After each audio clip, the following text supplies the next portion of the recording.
مفتی صاحب، آج ہم بات کر رہے ہیں پاکستان کے حوالے سے، آج ہم بات کر رہے ہیں آزادی کے حوالے سے. تو کیا یہ کوئنسیڈنس ہے کہ رمضان بھی تھا، 27 رمضان مبارک تھا، پاکستان وجود میں آیا، اور ہم بہت خوش ہوتے ہیں کہ ظاہر سی بات ہے ایک آزاد ملک میں سانس لینا، ایک آزاد فضا، اس کی بات ہی الگ ہوتی ہے. اور اللہ سبحانہ و تعالیٰ کا خاص فضل و کرم ہے کہ اللہ نے ہمیں پاکستان جیسا ایک عظیم ملک عطا کیا. اچھا، بالکل. پاکستان کا جو معنی آپ دیکھیں، پاک، طیبہ، طیب، اور جو سستان بنتا ہے اس کا مطلب ہوتا ہے انگلش میں سٹی، ٹھیک ہے نا، شہر. تو وہ ہے مدینہ طیبہ جہاں نبی علیہ الصلوۃ والسلام رہتے ہیں. اور پاکستان کا معنی بنتا ہے طیبہ مدینہ، وہاں رسول اللہ رہتے ہیں صلی اللہ علیہ وسلم، رسول اللہ صلی اللہ علیہ وسلم کے عاشق رہتے ہیں. سبحان. ایک کنیکشن ہے.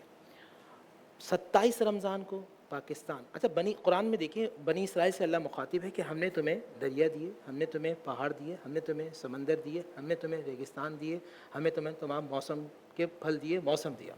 اس دنیا میں آپ کون سا ایسا ملک جہاں نظر ڈالیں جہاں کیٹو جیسا عظیم شان پہاڑ بھی ہے، تھر جیسا ریگستان بھی ہے، مری جیسا ایک خوبصورت ایک علاقہ بھی ہے، دوسرے آپ یہ دیکھیں سب جیسے ایک گرم شہر بھی ہے. پاکستان وہ ملک ہے جہاں اللہ سبحانہ و تعالیٰ نے تمام نعمتیں عطا کی ہیں. اب یہاں ایک چھوٹا سا واقعہ ذہن میں آتا ہے کہ خان آف کلات جب پاکستان کے اندر شامل ہوئے تو کسی نے ان سے پوچھا کہ ان کے پوتے سے انٹرویو لیتے ہوئے کہ آپ کے دادا تو پاکستان کے حامی نہیں تھے، پھر اچانک یہ 47 کے اندر انہوں نے کیسے شمولیت اختیار کی. انہوں نے کہا دراصل ایسا ہے کہ ایک رات جب وہ سوئے تو پاک صلی اللہ علیہ وآلہ وسلم کی زیارت ہوئی، اور آقا کریم صلی اللہ علیہ وسلم نے ارشاد فرمایا کہ پاکستان ہمارے اشارے سے بن رہا ہے، اس میں داخل ہو جاؤ. تب پاکستان 28 مئی کو ایٹم بم غوری میزائل بناتا، تو دنیا بھر میں جو مسلم کنٹریز ہیں ان کے جو نوجوان تھے، یوتھ تھی، اس نے جشن منایا. تو ان سے جب پوچھا کہ آپ اتنا خوش کیوں، تو انہوں نے کہا یہ پاکستان نے نہیں بلکہ اسلام نے بنایا.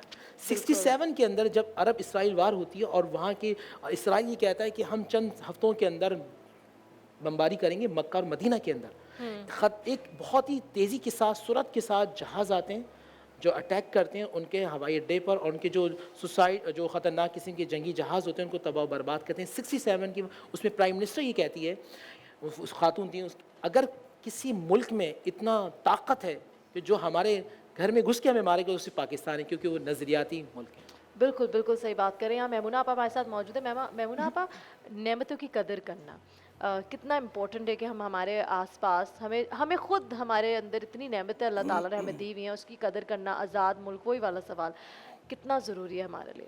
بسم اللہ الرحمن الرحیم. میں سمجھتی ہوں کہ ویسے تو اللہ تعالیٰ نے قرآن مجید میں فرمایا وَإِن تُعُدُّوا نِعْمَتَ اللَّهِ لَا تُحْصُوهَا، کہ اگر تم اللہ کی نعمتوں کو شمار کرنے لگو تو گنتی بھی نہیں کر پاؤ گے. بے شک. اتنی نعمتیں ہیں. بالکل. لیکن سب سے بڑی نعمت یہ ہے کہ جب آپ آنکھ کھولیں تو ایک آزاد ماحول ہو، آپ کو یہ معلوم ہو کہ یہ آپ کا وطن ہے. بالکل. خاص طور سے جب ہم دوسرے ممالک میں جاتے ہیں اور کہیں فلسطینی بھائیوں کو دیکھتے ہیں، کہیں شامی بہن بھائیوں کو دیکھتے ہیں، کہیں کشمیری بہن بھائیوں کو دیکھتے ہیں، بالکل. تو اس وقت ہم اپنے آپ کو دنیا کا خوش قسمت ترین انسان سمجھتے ہیں. بالکل. اللہ تعالیٰ کی نعمتوں میں سے یہ سب سے بڑی نعمت ہے. اختر شیرانی کے 2 اشعار میں آپ کو سناتی ہوں. کہتے ہیں عشق و آزادی بہار زیست کا سامان ہے، عشق میری جان آزادی میرا ایمان ہے، عشق پہ کر دوں فدا میں اپنی ساری زندگی، اور آزادی پہ میرا عشق بھی قربان ہے. بات یہ ہے کہ ان لوگوں سے پوچھئے، ہمیں تو اللہ تعالیٰ نے اتنا خوش قسمت بنایا کہ ہم پیدا ہی پاکستان میں ہوئے، ایک آزاد اسلامی مملکت میں.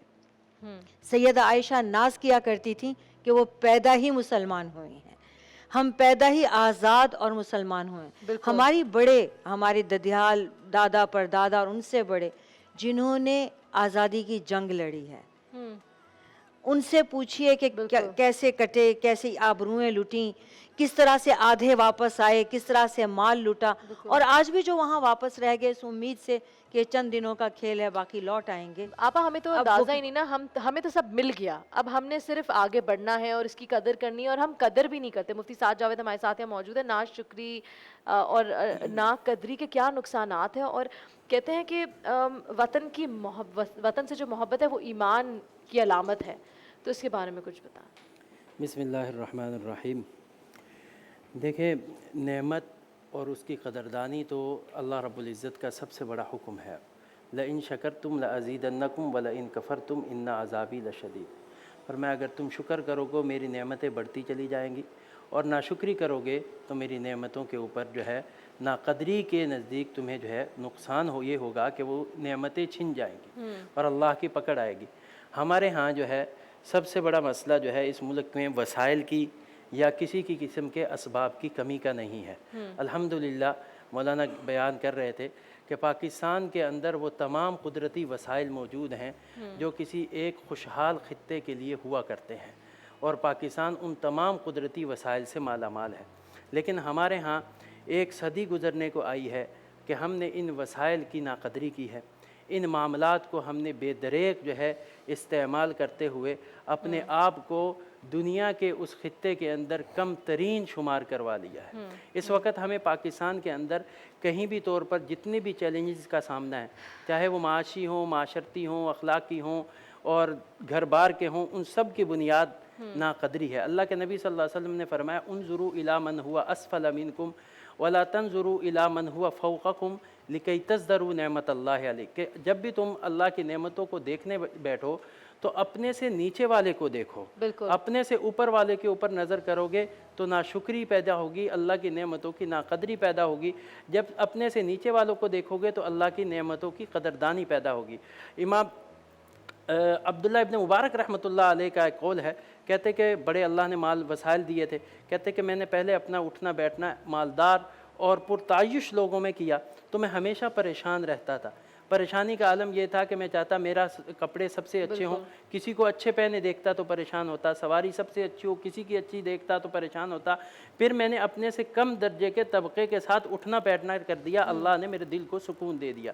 ہم یہاں جو مقابلے کی دوڑ میں چل رہے ہیں بحیثیت پاکستانی، ہر ایک دوسرے کے کندھے کے اوپر پاؤں رکھ کر اسے جو ہے دبا کر خود آگے بڑھنا چاہتا ہے، اور وہ سب کچھ جو وسائل سب کے لیے ہیں وہ خود سارے کے سارے حاصل کرنا چاہتا ہے۔ اس کے نتیجے میں انارکی پھیل رہی ہے، انتشار پھیل رہا ہے، لوگ جو ہے وسائل کی کمی کا رونا رو رہے ہیں، لوگ معاشی جو ہے طور پر پریشانی کا جو ہے وہ سامنا کرنا پڑے۔ اگر ہم ان وسائل کو عدل کے ساتھ انصاف کے ترازو میں تول کر معاشرے میں مساوات کے ساتھ تقسیم کریں تو پاکستان ان تمام وسائل اور اسباب کا منبع اور مرجع ہے جس سے پوری دنیا جو ہے آپ نے بہت امپورٹنٹ بات سامنے رکھی۔ ہم لوگ اکثر ہماری عادت ہے کہ ہم اپنے سے اوپر دیکھتے ہیں اور اچھے سے اچھا چاہتے ہیں، لیکن کبھی بھی اپنے سے نیچے نہیں دیکھتے۔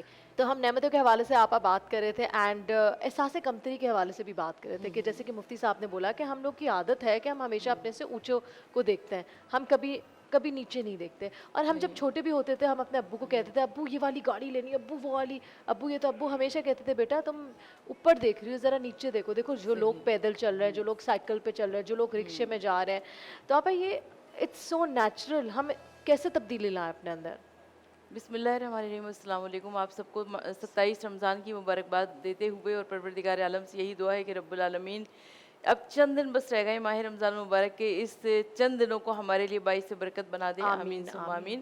اور یوم پاکستان کے حوالے سے آج ہم بات کر رہے ہیں اس لیے کہ 27 رمضان المبارک کو ہی پروردگار عالم نے ہم کو پاکستان جیسی نعمت عطا فرمائی تھی، اور پاکستان ایک آئیڈیولوجی کے تحت وجود میں آیا، اس لیے کہ پاکستان کا مطلب کیا، لا الہ الا اللہ کی بنیاد پر جب پاکستان موجود ہے تو جب تک کلمہ توحید رہے گا، جب تک اللہ اور اس کے رسول کا نام رہے گا، تب تک انشاءاللہ تعالی پاکستان بھی قائم دائم اور سلامت رہے گا۔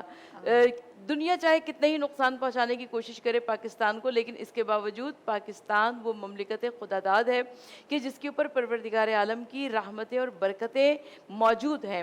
اور آپ نے کمتری کے متعلق سوال کیا، جو احساس کمتری ہمارے درمیان میں پایا جاتا ہے، یقیناً یہ بڑی اہمیت کا حامل ہے، اس لیے کہ ہم لوگ اپنے سے اوپر والوں کی جانب دیکھتے ہیں، اپنے سے نیچے والوں کی جانب دیکھتے ہی نہیں ہیں۔ اچھا، جب اوپر والوں کی جانب دیکھتے ہیں تو ہمارے اندر فرسٹریشن پیدا ہوتی ہے، ڈپریشن پیدا ہوتا ہے، اور ہمارے اندر احساس کمتری پیدا ہوتا ہے کہ اس کے پاس وہ چیز ہے ہمارے پاس وہ نہیں ہے، اور اس کی بنا پر انسان شکوے شکایات کرنے لگتا ہے، کبھی والدین سے شکایت، کبھی بہن بھائیوں سے شکایت، کبھی معاشرے سے شکایت، شوہر سے شکایت، اور جب بات حد سے زیادہ آگے بڑھ جاتی ہے تو کبھی کبھار اللہ سے بھی شکایت ہو جاتی ہے کہ اس کو اتنا دیا ہم کو نہ دیا،